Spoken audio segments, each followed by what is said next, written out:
Bueno, muy buenas tardes, estimados estudiantes, darles la bienvenida a la clase teórica de semiología estomatológica. Hoy nos corresponde el tema número 2, que es papel del odontólogo. Hoy es jueves 3 de marzo del 2022. Sean todos muy bienvenidos. Permítanme presentarme. Mi nombre es Inés Ponce Hermal y soy docente de la asignatura de semiología estomatológica. Es un tema cortito, es un tema bonito y bueno, iniciaremos. ¿Les parece? Bueno, como les decía, este tema trata del papel del odontólogo. Vamos recapitulando un poco sobre historia. La odontología se inició hace 300 años atrás antes de Cristo. ¿Con quiénes? Con los médicos egipcios, los cuales incrustaban piedras preciosas a los dientes. Entre los años 800 y 2500 antes de Cristo, los etruscos y fenicios utilizaban bandas de oro y alambres para la reconstrucción de piezas dentales. Entonces, lo que ellos hacían ya desde esos años, reemplazaban las piezas faltantes por otras piezas y las sujetaban a través de bandas de oro y de alambre. Y por los años 700 antes de Cristo, los etruscos fueron los primeros en utilizar materiales para hacer los implantes dentales. ¿Qué utilizaban ellos? Utilizaban el marfil y las conchas de mar. Como podemos ver acá, fíjense, estas piezas que están reemplazadas están hechas con ya sea marfil o conchas de mar. Entonces ellos ya practicaban este tipo de tratamientos, como eran las prótesis, como eran los implantes. Entonces tenemos esos datos desde hace miles de años atrás, antes de Cristo. Los mayas utilizaban también incrustaciones de oro. Y no solo los mayas, también los incas y los aztecas. Y ellos utilizaban piedras preciosas que reemplazaban las lesiones cariosas o las cavidades de las piezas dentales con estas piedras preciosas. Y no solo con fines estéticos, sino también por ornamentación, ¿no? Por restaurar esas cavidades. Y aparte que ellos también tenían procedían a hacer unos tallados en las piezas dentales que eran característicos de las tribus o de las etnias que los representaba a ellos. Avanzando más en el tiempo, a inicios de la Edad Media, recordemos que en la Edad Media eh, no se podía hacer ciencia, no se podía hablar de salud, entonces era muy poco lo que se sabía de esto a principios de la Edad Media. Pero también se conoce que había la práctica de estos curanderos, médicos curanderos, etcétera, que atendían las dolencias de la cavidad bucal, en particular de las piezas dentales. Y ellos atendían en las ferias, atendían por un intercambio de alimentos, era más que una prestación de servicios por intercambio de alimentos. A finales de la Edad Media, la odontología restauradora actual comienza en 1728 con este señor, que es Pierre Fauchard.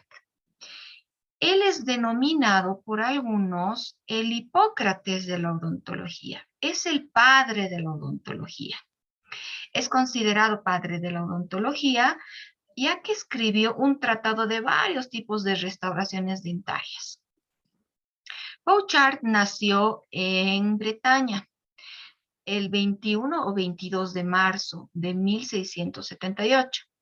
Aunque hay algunas investigaciones que dicen que realizando cálculos, él habría nacido un año antes, 1677, en un modesto hogar.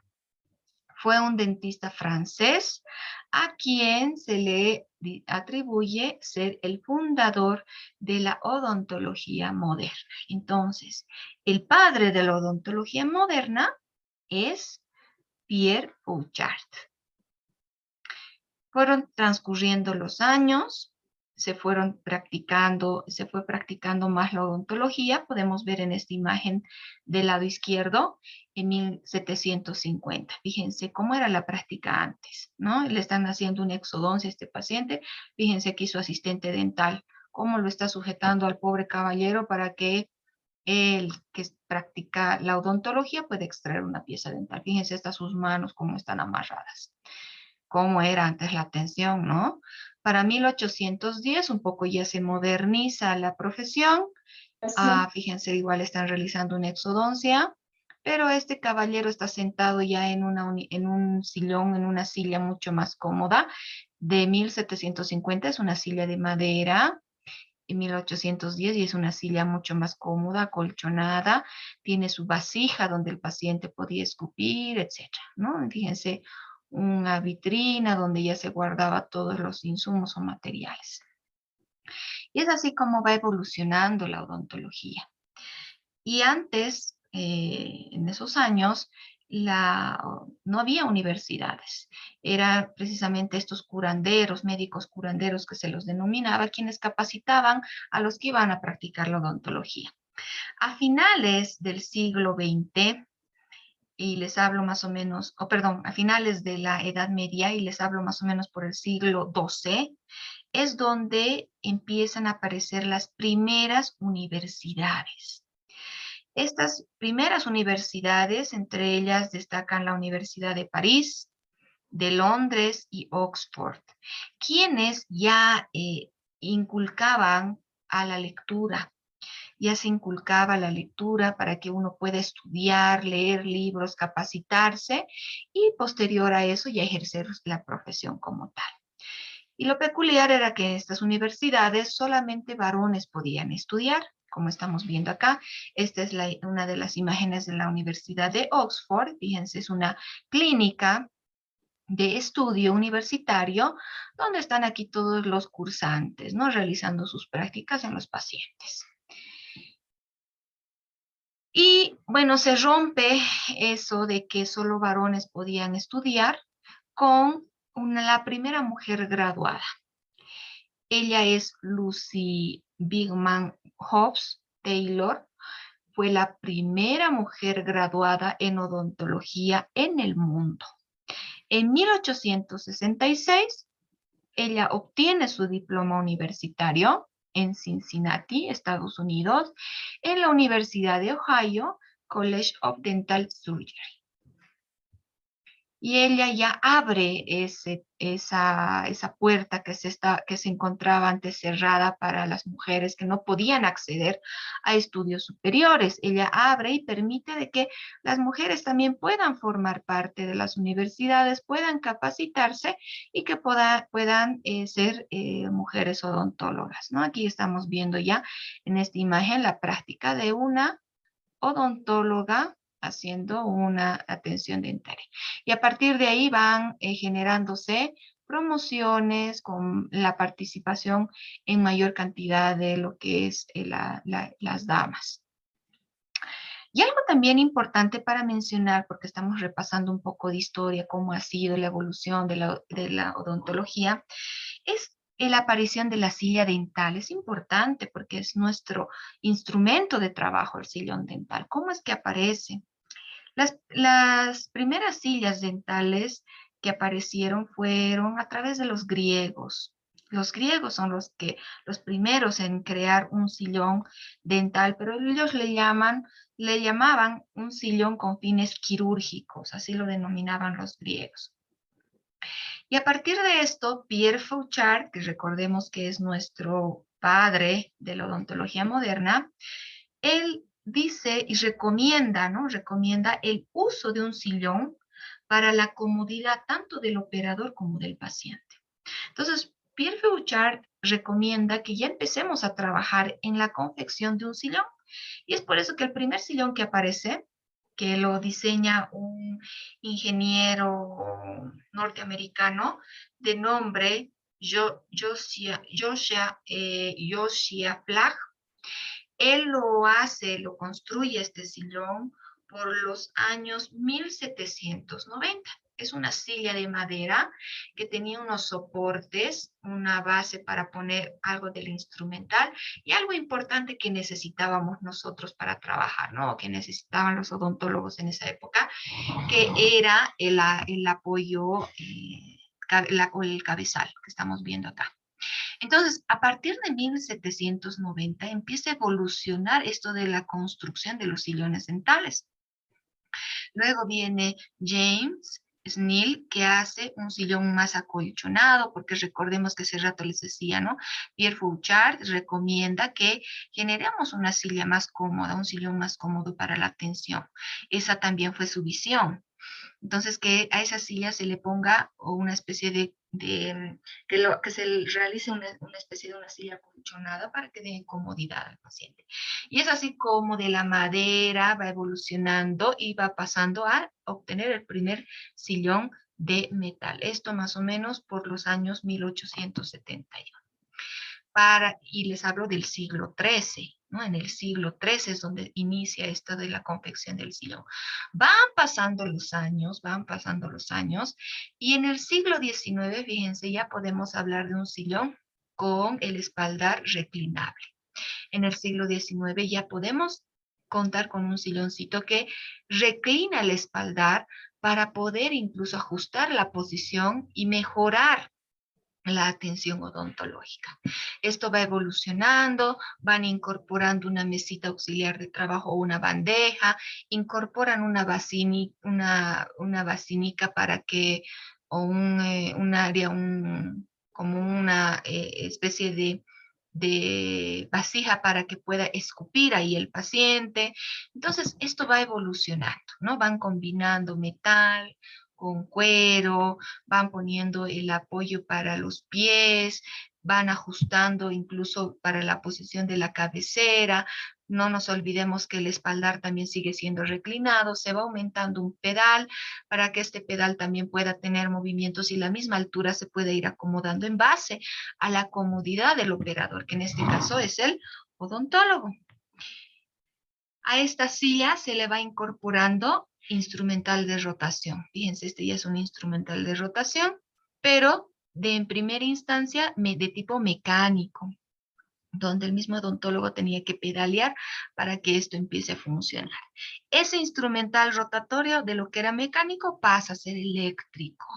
Pasa a ser eléctrico, se incorpora una lámpara de luz, porque antes los sillones tenían que estar ubicados al lado de la ventana para poder obtener la mayor iluminación posible, como no tenían un reflector de luz, una lámpara, entonces por eso se acomodaban al lado de la ventana.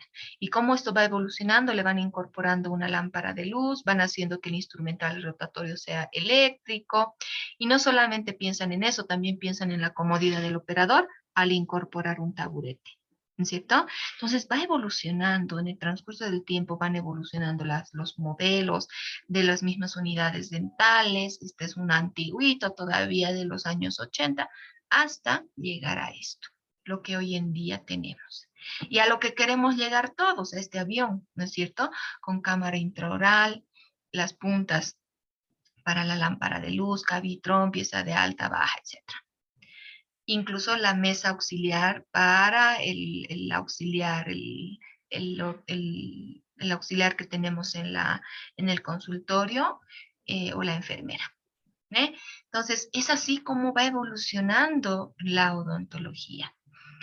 Y esto va a la par en base a los materiales. Los mismos materiales también van avanzando, se van modernizando. Incluso un claro ejemplo lo que son las resinas, ¿no? Cómo ha ido evolucionando. Y esa es como una introducción a este tema tan bonito, les decía, hablar un poco sobre la historia de la odontología. Y ahora, el término odontólogo, ¿de dónde deriva? Deriva del griego odonto. ¿Qué significa? Significa diente. Odonto entonces significa diente. en el término griego. Les voy a pedir, por favor, que si hubiera alguna falla en cuanto al audio, si bajara o la señal, habilitan ustedes el micrófono con toda confianza y me lo hacen saber, ¿ya? Por favor. Dentista proviene del latín dens o dentis. ¿Qué significa? También diente. Entonces, odonto viene del término griego y dentis viene de el latín, ¿no? Que significan ambos diente. Y otro término también que a nosotros que se relaciona mucho es el término de estomatología. El término estomatología deriva del griego estoma, que en español significa boca o cavidad oral. Eso significa estomatología. No se olviden del término griego que significa boca o cavidad oral. Se emplea en general como sinónimo en odontología. Preguntitas de examen, ¿ya? Y nuestra área de trabajo no solo es los dientes, muchas veces algunos se hacen la burla y nos dicen, no está el dientista, llámemelo al dientista. Y no, pues nosotros no somos dientistas que solo atendemos dientes. Y eso es importante que la sociedad entienda y nosotros hacer respetar lo mismo. Porque nuestro campo de acción del odontólogo o estomatólogo, como marca ahí en la diapositiva, no abarca solamente las piezas dentales, no es nuestro único campo de estudio, sino que abarca mucho más allá, como por ejemplo los maxilares, músculos, piel, vasos, nervios, que están relacionados a cavidad. Toda la parte de cabeza y cuello y el aparato estomatognático.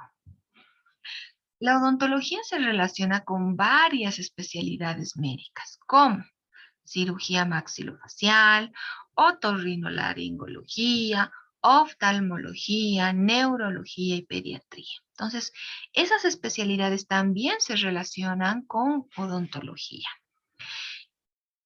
Importante para nosotros siempre hablar sobre ética. Nosotros estamos para formarlos académicamente, correcto, pero también es nuestra labor como docentes formarlos éticamente.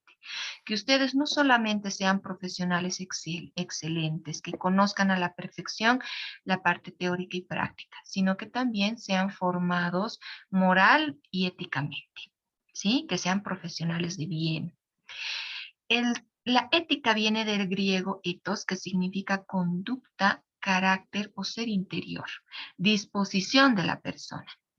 Estudia el comportamiento humano y su relación con las nociones del bien y del mal, los preceptos morales. Dice ahí en la diapositiva y procedo a leer. La ética en general establece lo que es, lo que debe ser. Y eso es importante. Nosotros tenemos que ser éticos en nuestra profesión, que se refiere a hacer lo que se debe hacer. Lo que es correcto, nosotros siempre tenemos que hacerlo. ¿Sí? Por eso siempre tenemos que ser éticos, no salirnos de la línea. Específicamente en el área odontológica, procedo a la lectura de la diapositiva, la ética encierra toda una serie de cualidades y aptitudes del equipo de trabajo, con el fin de llevar a cabo todo el tratamiento que amerite el paciente de una manera correcta, honesta y responsable. Lo está diciendo todo esta diapositiva, ¿no es cierto? Entonces nosotros, para trabajar, para saber el papel del odontólogo antes de entrar a describir qué se hace, cómo se procede, qué es lo que tienes que hacer, cómo manejas al paciente, primero tienes que partir con que tienes que ser ético, trabajar de manera correcta, honesta y responsable, ¿sí? Nuestra profesión es considerada como una profesión de riesgo. ¿Se acordarán ustedes del 2020 cuando llegó el virus acá, el COVID-19? Y no solamente acá, todo el mundo ha sido golpeado por el COVID-19. Todo el mundo, no solamente nosotros aquí hemos sido golpeados, sino todo el mundo. Y principalmente área de salud y principalmente odontología. Ustedes recordarán que muchos consultorios odontológicos han sido cerrados, en todo el mundo, a nivel mundial. ¿Por qué? Porque sabíamos muy bien que el área de contagio de este virus era a través de cavidad bucal, nariz y ojos. Entonces nosotros éramos la profesión con mayor riesgo a contagiarnos y a contagiar a los pacientes. Por eso es que se ha tenido que cerrar odontología todo el 2020. Y es una de las profesiones de riesgo, de mayor riesgo, y ustedes tienen que saberlo, es por eso que tienen que cuidarse. ¿Cómo? Enterándose cuál es la manera de proceder y actuar y cuáles son los medios con los que contamos. Nosotros realizamos procedimientos invasivos o peligrosos porque utilizamos anestésicos, utilizamos medicamentos, atendemos urgencias, estamos en contacto con contaminantes, manejamos nosotros residuos infecciosos y corremos el riesgo de presentar infección cruzada. Entonces, ¿cómo nosotros nos podemos proteger? Siempre utilizando los medios de seguridad, como son los EPPs que hoy en día utilizamos en la clínica, por eso es que nos protegemos bastante. Y esos mismos EPPs nosotros tenemos que darle el manejo adecuado, ¿no es cierto? No es como antes el estudiante agarraba el mandil, salía de clases, lo envolvía el mandil y a la mochila. No es así. Hoy en día nosotros en la clínica tenemos un riguroso protocolo para el colocado y retiro de esta indumentaria y eso es lo que ustedes tienen que ir aprendiendo desde ya. ¿Cuáles son las medidas de protección? Decíamos, son estas. Está la pijama, las batas, los gorros, barbijo, los cubrecalzados, los lentes, máscaras faciales, bueno, los barbijos tricapa o mejor si es un barbijo N95 o un KN y los guantes de nitrilo, ¿no? Y cuando no tenemos guantes de nitrilo utilizamos doble de látex. Esos son los medios de protección. Y desde preclínica, como estamos viendo acá en la imagen, tenemos que ir nosotros acostumbrando a utilizar de manera correcta estos medios de protección. Nos olvidaremos de que entro al laboratorio y solo tengo que ponerme mi bata y listo.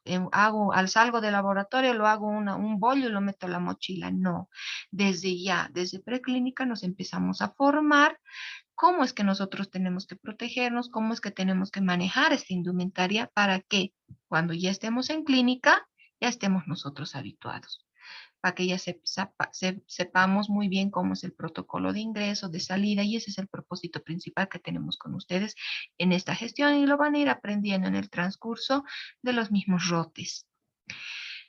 Puntos a considerar sobre el papel del odontólogo. Importante escuchar al paciente. El dentista no debe creer lo que el paciente quiere o necesita. Siempre el paciente viene y te va a solicitar, ¿no es cierto? Quiero que me extraiga, quiero que me restaure, quiero que me haga una prótesis. Entonces, siempre el paciente te va a venir con una necesidad. Pero tú, ¿qué tienes que hacer? Obviamente, atender su necesidad, escucharlo, pero no siempre creer lo que él necesita.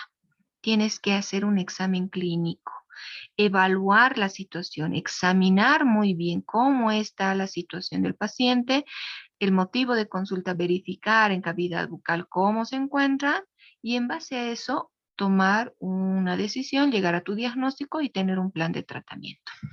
A veces el paciente viene y te dice, quiero que me saque este diente. Y cuando el diente no es para sacar, por eso es que ahí te está diciendo, ¿no? El dentista no debe creer lo que el paciente quiere o necesita. Acostúmbrense ustedes también a obrar de buena manera, a hacer lo correcto, a tener una conducta profesional, examinar al paciente y después de examinar al paciente obtener diagnósticos y plan de tratamiento y orientar al paciente en relación a lo que él realmente necesita. Sobre las instrucciones posoperatorias.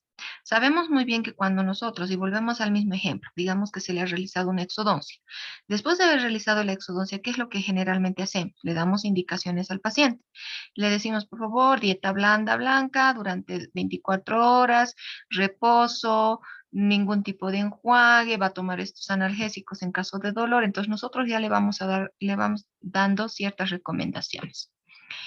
Es importante hacerlo de manera verbal, como lo hacemos usualmente, pero también de manera escrita. Como yo le estoy dando todas las instrucciones de manera verbal, las mismas tiene que llevarse el paciente de manera escrita. Y eso es lo que hoy en día se hace. Han debido ver las recetas, vienen con un espacio también para que ahí el paciente pueda, el profesional pueda escribir las instrucciones al paciente. ¿Ya? Eso es importante. No asumir que el paciente entendió el tratamiento, porque a veces nosotros le explicamos bien a nuestro pacientito, el paciente sí asiente la cabeza diciendo sí, sí, sí, cruza la puerta y ya se ha olvidado todas las recomendaciones que le has dado. Por eso, importante que siempre lo hagas de manera verbal y escrita. Otro punto a considerar en el papel del odontólogo son expectativas reales. Nunca hacer promesas que no se puedan cumplir. A veces nosotros, por no perder al paciente, le estamos ofreciendo mar y tierra y no se debe hacer eso. Es preferible que al paciente le hables con la realidad. ¿Sí? Nunca dar expectativas falsas al paciente. Siempre hablar con la realidad. En la primera cita es muy importante porque ahí vas a generar una relación con tu paciente, vas a obtener información imprescindible para tu tratamiento. Imagínate, por ahí le vas a hacer la exodoncia y en la primera cita tú, al momento de llenar la historia clínica, estás obteniendo datos que ese paciente es diabético.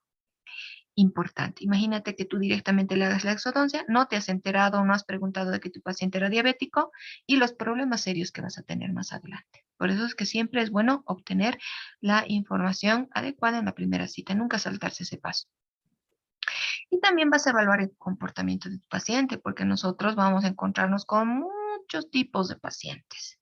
Y en esta primera cita también evaluamos el comportamiento del paciente, si es un paciente colaborador, si es un paciente problemático, etcétera, ¿no? Eso también hay que tener en cuenta. Número 4, minuciosidad, examen y diagnóstico. No comprometer parámetros de salud por interés económico. A veces nosotros no estamos pensando en el bienestar del paciente y solamente estamos pensando en lucrar y eso no se debe hacer. Eso no tiene que formar parte de nuestro pensamiento. Tenemos que ser éticos. Hace rato hablábamos de la ética, ¿verdad? De hacer lo correcto. Entonces, eso también es importante. No comprometer la salud del paciente por interés económico. Siempre ser minuciosos en el examen y el procedimiento. A veces están atendiendo porque tienen 7 pacientes afuera y quieren ganar plata y atender rápido y al paciente le están despachando como sea. A eso se refiere, ¿ya? Luego, número 5, conocer limitaciones propias. Yo también tengo que tener mis límites y conocer los mismos. Yo no soy todóloga, no puedo abarcar todos los campos. Hacer ortodoncia, hacer implantología, hacer odontopediatría, hacer endodoncias, hacer restauraciones, etcétera, rehabilitaciones. No, si yo he realizado todos esos cursos, todos esos posgrados, adelante. Pero si yo no me he formado en posgrado, si yo no he realizado esas especialidades o maestrías, es mejor dar un paso al costado y solamente hacer lo que yo puedo y conozco. ¿Por qué? Porque si yo no tengo límites y empiezo a hacer todo, voy a empezar también a generar, a realizar iatrogenias, voy a generar problemas en los pacientes y me voy a buscar también problemas yo. Por eso es que dice ahí, nunca realizar tratamientos fuera de la zona de conocimiento propio, ¿sí? Eso hay que tener en cuenta. Punto número 6, informar situaciones adversas. Informar al paciente cuando las situaciones o resultados sean adversos. Por eso es que acostúmbrense siempre a firmar el consentimiento informado. En el consentimiento informado se le explica al paciente que no todos los tratamientos son 100% efectivos, que siempre se corre un porcentaje de fracaso o riesgo y el paciente tiene que ser consciente. Porque en el área de salud no es 2 más 2 4 como en otras áreas exactas, ¿no es cierto? En otras ciencias exactas. 2 más 2 es 4, todo siempre va a ser exacto. En el área de salud no, siempre hay un factor de riesgo, algo puede pasar y es mejor también informar al paciente, nunca ocultar. A veces se les está fracturando una raíz y por vergüenza no están pudiendo extraer y le están despachando al paciente como si lo hubieran terminado y le están ocultando esa situación al paciente. Y luego se está complicando el cuadro. A tener mucho cuidado también con este punto número 6, ¿ya? Nunca intentar esconder lo que ha pasado. De acuerdo con los cánones de la ley, los dentistas no son garantes de éxito. Aún bajo las mejores circunstancias puede ocurrir algo, lo que les decía hace rato. Punto número 7, archivar todo. todo. Nosotros las historias clínicas las tenemos que manejar y marca, ¿no? La norma dice 5 años tenemos que almacenar esa historia. Entonces, hoy día le estoy aperturando una historia clínica a mi paciente. 5 años tengo que tener yo guardar ese documento. Después de 5 años, recién yo me puedo desechar el mismo. ¿Ya? Por eso es que tenemos que archivar y guardar todo. ¿Por qué? Porque es un documento médico legal y jamás debo yo alterar esta información. No puedo yo alterar porque esto es como un contrato con tu paciente y si tú estás alterando la información o llenándolo sin que esté tu paciente es un delito. Ojo. Número 8, discutir costos. ¿Tengo yo que discutir costos con mi paciente? Sí. Es importante que tú le hagas conocer cuánto va a ser tu tratamiento, cuánto le va a costar para que el paciente no se esté llevando sorpresas al final. Como punto número 9, consentimiento informado, lo que les decía hace rato. Importante siempre hacer firmar el consentimiento informado antes de trabajar. Si yo le voy a realizar una exodoncia, en el consentimiento informado tendría que decir ahí el por qué le estoy realizando la exodoncia, con qué diagnóstico está y la pieza dental que le estoy haciendo la exodoncia. Mi paciente verá y dirá, sí, me ha explicado, este es el diente que me ha mostrado, correcto, fija, ¿no? Y ya estamos así totalmente respaldados. Nunca olvidar que el objeto de nuestro trabajo es una persona. Nosotros estamos trabajando con personas, por favor. Al año, cuando estén en clínica, mucha más va a ser la responsabilidad. Y cuando ustedes estén solos, ahí también es mayor el grado de responsabilidad que ustedes van a tener sobre sus pacientes. Su deber es la preservación y restauración de la salud de sus pacientes, sin ningún condicionamiento de nacionalidad, raza, credo, opiniones o nivel social. Esto no se puede discriminar a nadie, por favor. Todos somos iguales ante la ley. El odontólogo está obligado a mantener el secreto profesional, excepto cuando las leyes exijan lo contrario, debiendo exigir a su personal la misma obligación.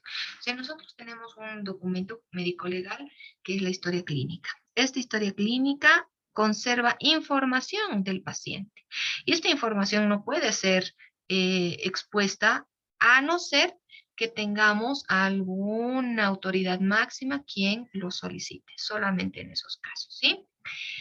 Y procedo con la lectura de la diapositiva. Dice, el odontólogo tiene que asegurarse que su instalación profesional y equipo clínico ofrezcan un alto nivel de servicios. Cuando uno va a poner su consultorio también tiene que planificarlo bien. No podemos pues nosotros estar improvisando. Fíjense, esta es una imagen de una fotito de un consultorio hecho en un garaje. Otra improvisación en un cuarto muy pequeño, desordenado, fíjense ese consultorio. Yo les pregunto, ¿ustedes desearían atender acá? Yo sé, cuesta dinero, bastante dinero, pero no lo vean como gasto. Nosotros cuando ponemos nuestro consultorio tiene que ser una inversión y cuando nosotros pongamos nuestro consultorio tiene que ser pues bien hecho, no un consultorio improvisado de esta manera. ¿Por qué? Porque el paciente también se fija en qué calidad tú le estás y qué condiciones le estás atendiendo. Si va a encontrar un consultorio desordenado, sucio, todo por todo lado, ese paciente no va a volver. No va a volver. Y aparte que no se olviden que los consultorios médicos odontológicos continuamente son controlados, a veces vienen autoridades de sedes del Ministerio de Salud y hacen controles para ver que todo esté en orden. Fíjense aquí, sucios, desordenados, ahí está la intendencia municipal, está el personal de sedes, está también la parte del Ministerio de Salud, quienes hacen controles para ver que uno atienda en condiciones adecuadas a los pacientes. ¿Cómo tiene que ser un consultorio? Tiene que ser bien iluminado, tiene que ser de pisos lavables, paredes con 1 metro de un material también que sea lavable, los mesones bien limpios, vitrinas bien ordenadas, ventanales amplios. Entonces, eso también tenemos que buscar nosotros al momento de instalar un consultorio. No es necesario que sea de lujo, pero un consultorio limpio, bien distribuido, bien ordenadito, se ve muy bien. ¿Sí? Y al momento de trabajar tenemos que también ver la ergonomía, las posiciones, y eso es importante, porque nosotros también, si nosotros trabajamos en mala posición, como estamos viendo en esta imagen, a la larga vamos a tener problemas en la columna, en la espalda. Y procedo a la lectura de la diapositiva y dice, es de suma importancia que el operador odontológico tenga los conocimientos necesarios sobre posturas ergonómicas para aplicarlas durante el trabajo clínico. Los movimientos innecesarios e incorrectos, las posiciones de trabajo defectuosas y los cambios constantes de posición que implican volver a encontrar una posición de trabajo cómoda, reajuste de visión al área de trabajo e iluminación conducen al odontólogo rápidamente a fatiga mental, visual y física. Si nosotros trabajamos con una mala ergonomía, rápidamente nos vamos a fatigar mental, visual y físicamente. ¿Cómo tiene que estar sentado el operador o el odontólogo? Tiene que toda la espalda apoyada en el espaldar del mochito, del taburete o de la silla y sentado en un ángulo de 90 grados. Fíjense acá, ¿no? Bien apoyado en la espalda. No tiene que estar torcido como en la imagen que veíamos hace rato. Tenemos que tener una distancia entre los ojos del operador y la cavidad bucal. No tenemos que estar agachados metiéndonos a la boca del paciente. Y eso es lo que ustedes también van a aprender este año en la práctica clínica en cuanto a semiología estomatológica. Estas son las posiciones, les decía, en relación a las manecillas del reloj. El operador diestro tiene que estar entre 9 a 12 en relación a las manecillas del reloj. Esta es la posición del operador, ¿no? Del auxiliar tendría que estar de 12 a 3 o 4. Pero cuando el operador es zurdo, bueno, invertimos. En caso de los zurdos, porque a veces hay odontólogos que utilizan más la izquierda, en el caso de los zurdos tendrían que acomodarse en el lugar del operador, del auxiliar. Y eso no hay ningún inconveniente porque las sillas odontológicas ya vienen con esta parte que se las puede reclinar y fácilmente puede acomodarse aquí el operador en el caso de que sea zurdo, ¿ya? Si es diestro, tiene que estar acomodado entre 9 y 12 en relación a las manecillas del operador. Y estos son los ángulos. Los ángulos, fíjense, en relación al espaldar, la posición de la cabeza, la posición de los brazos, la distancia, el ángulo que tiene que formarse, el ángulo que se forma también con las piernas, ¿no?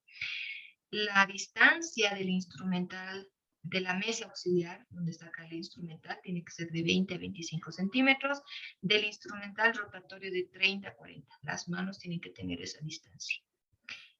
Y el pie puede ser el derecho o el izquierdo, dependiendo si utilizas más el pie derecho o el izquierdo, junto al pedal.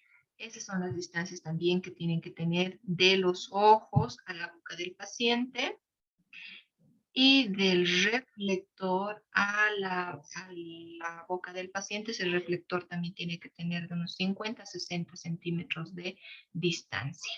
¿Ya?